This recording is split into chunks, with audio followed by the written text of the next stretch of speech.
Come please. I'm the new guy here. Been in the Kaki Bukit area about 2 months, since 14th of February. Been on the campaign trail 6 days. Lost 3 kilograms. There is no manual for me to learn this. We learn by learning from my senior colleagues. If there's a manual, you know what will chapter 1 be? Chapter 1 will be how to serve residents. And what will the last chapter be? Maybe elected, how to speak up in Parliament. And I don't read backwards. I must read chapter 1, how to serve residents. And that's the strong source that has been put forward since day one. What are the key lessons I've learned last couple of months? I think first, there's no substitute from being physically on the ground. You have to do the works. You have to feel how the residents there feel, know their problems firsthand, feel their anxiety, then you start to have a sense what are the issues in that walk. So that's one. 2, second important lesson, you can't do this alone. You're not Superman. I was very lucky there was such a big group of activists, grassroots, working with me. They comprise very experienced people. One of my experienced activists, 24 years in the ward. He knows every nook and corner.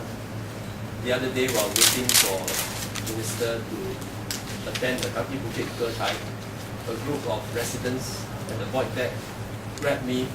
They think election is coming. They say, I want a fan here.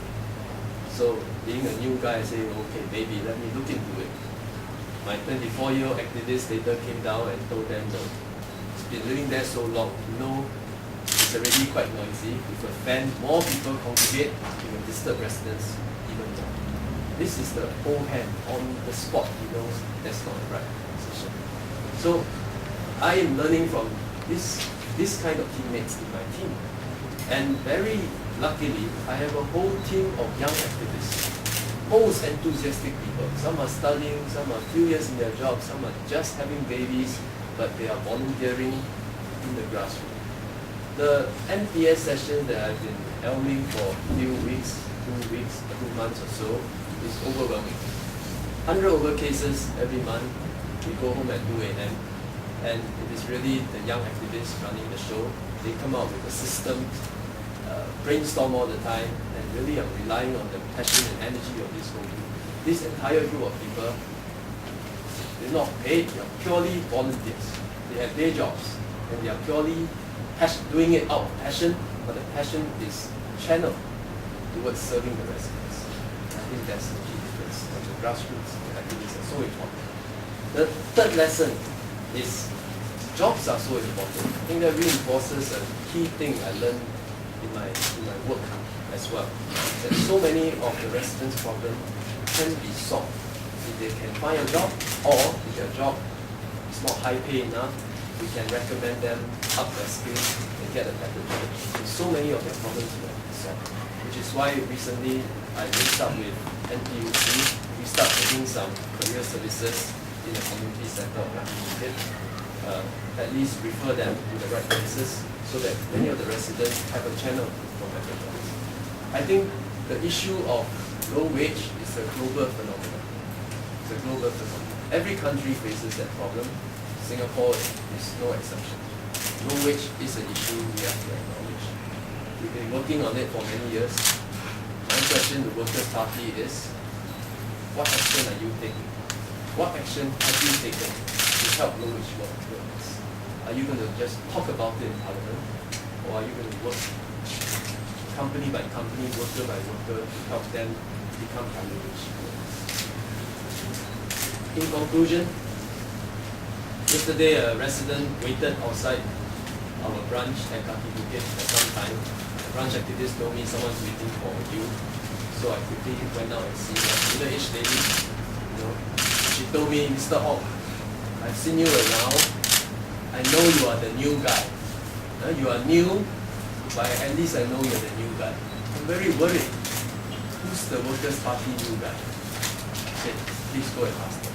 Please go and ask them. but she is genuinely worried about who is going to take care of that population.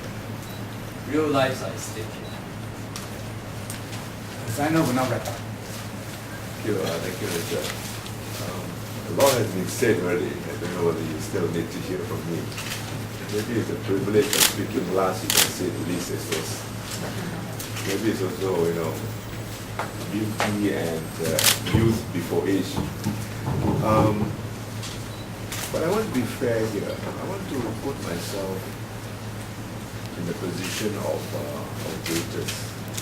How would voters actually see this whole contest at Aljunied, and what will be the key criteria? The Minister has elaborated the many multifaceted aspects of this election, and I think they are very serious points for us to ponder on, reflect, and come to a very clear decision how to vote. But let me just use one way how we can help voters to decide. And that is, as Minister said, we have a strong team. How do you compare with the opposition's team? Yeah, if you allow me, I like to use that approach and to compare. Let's take Sylvia. Sylvia is my friend. In fact, when I met her at the nomination center, the first thing she told me was regards from her father. Because I met her father at the last election during the counting, in one of the counting centers, and we became friends. Immediately became friends. Sylvia has been contributing in Parliament, asking questions. But what has she actually done for Aljunied? Singapore? Ask yourself that. But if you compare with Mrs. Lim Hui Wah, Minister in Prime Minister's Office, Second Minister for Finance, for Transport, and a person very responsible with the development of our sea and air hub. And I work closely with Mrs. Lim Hui Wah, and I know of her as a person who is very decisive, very clear-minded, and she knows what to do, but with a lot of care. Maybe having been the grandmother recently also helped with the caring approach. And then we have Mr. Lau. Mr. Lau Tia Kiang, also a seasoned member of Parliament. How many terms have he had? Few terms in Parliament. Very well liked in Hougang, but often made me wonder why, he wants to move to Aljunied now, after being so well liked in Hougang. And our minister, I worked with Minister George Cho for some time now at Foreign Affairs, but the history of relationship goes a long way.